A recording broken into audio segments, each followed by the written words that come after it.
En el momento de la postulación del trabajo, en el instante en que vi el nombre de Gabriel García Márquez, supe que tenía que realizar mi trabajo final sobre él. Este escritor es un maestro de las letras y una inspiración para cualquiera interesado en la escritura y en la historia, pues García Márquez es un experto en entrecruzar hechos reales con la ficción que nace de su imaginación. El libro empieza con el secuestro de Maruja Pachón y Beatriz Villamizar, la primera, hija de una prestigiosa familia de periodistas y hermana de Gloria Pachón, viuda de Luis Carlos Galán y directora del Focine, y esposa de Alberto Villamizar, y la segunda, su cuñada, hermana de Alberto Villamizar y asistente personal de Maruja. Justo antes del secuestro de ellas había sido secuestrada Marina Montoya, hermana de Germán Montoya, quien se había desempeñado como secretario general de la presidencia de Virgilio Barco Vargas.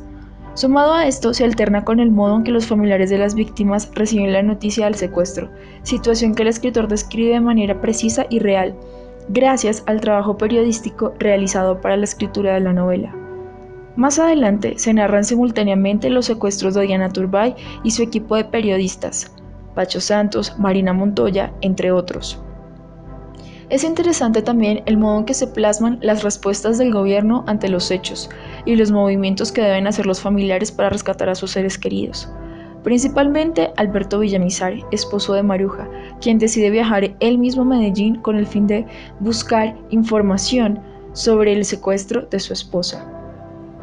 En medio de ello, recibe una respuesta de los extraditables, quienes ponen una serie de condiciones para la liberación de los secuestrados, entre ellas la desprotección de territorios como Medellín y Cali, máxima seguridad en las cárceles y las familias de los presos. No deberán exigir información alguna sobre el negocio y, por supuesto, la no extradición.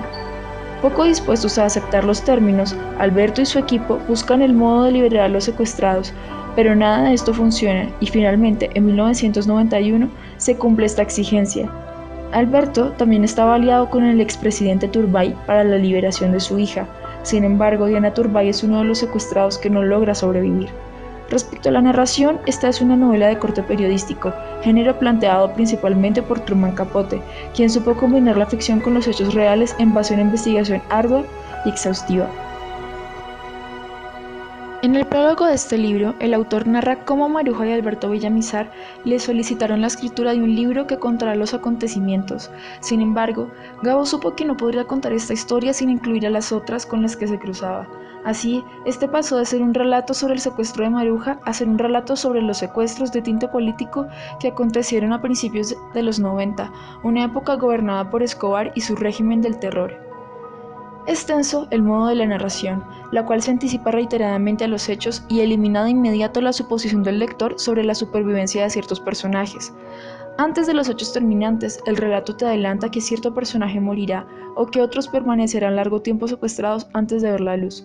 Los personajes están perfectamente construidos y permite al lector hacerse una idea visual de los lugares, situaciones y psicología de los personajes que los habitan.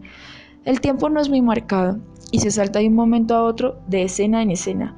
Esto dificulta un poco la concentración en determinados personajes, pero le otorga a su vez dinamismo a la narración.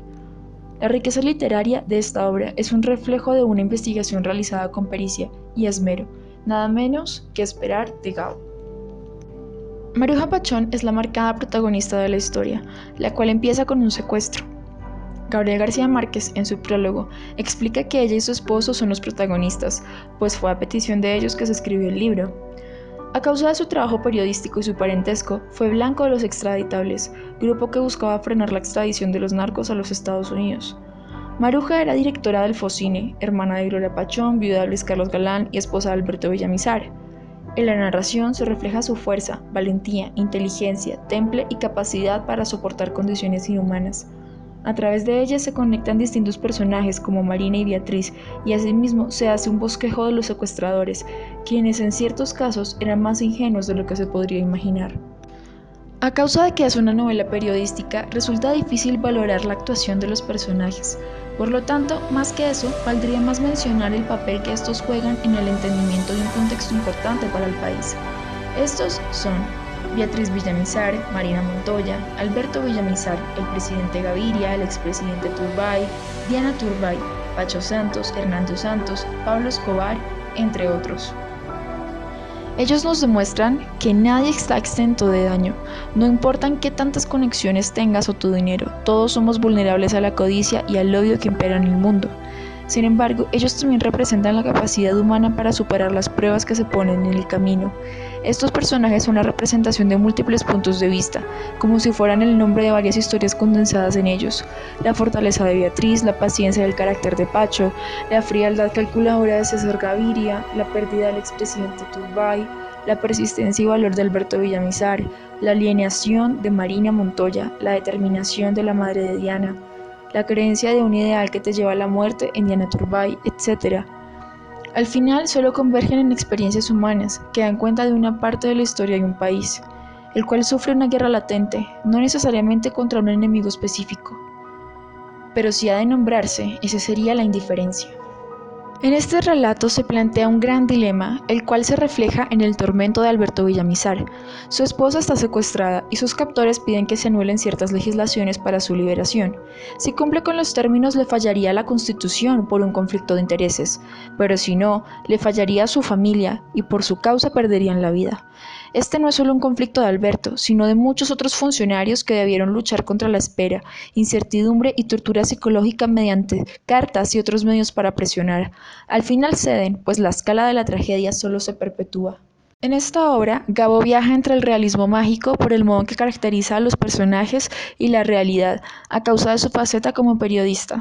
El lenguaje es muy cinematográfico, por la descripción gráfica de las escenas, los tiempos y los personajes, casi como si se estuviera viendo la escena de una película. Si se pudiera hablar de un montaje en este libro, se diría que es un libro lleno de montaje paralelo, que le aumenta tensión a la historia y causa mayor interés en el lector. Su nivel descriptivo atrapa y la profundización de los personajes logra una identificación única que hace al lector más consciente de sus circunstancias. Yo no conocía muy bien los sucesos narrados en este libro, y aunque había leído vagamente sobre estos secuestros, al conocer la interioridad de los personajes y lo que tuvieron que enfrentar, hizo que me conectara emocionalmente y tuviera más conciencia sobre lo que ocurría. Aquí, Gabriel García Márquez hace un relato magistral y desgarrador sobre el sufrimiento de un grupo de personas y sus familias, y deja impreso con sus letras un documento que da cuenta de la vulnerabilidad humana, y a su vez sobre la fortaleza de la que es capaz el ser humano para sobrellevar las dificultades de la vida.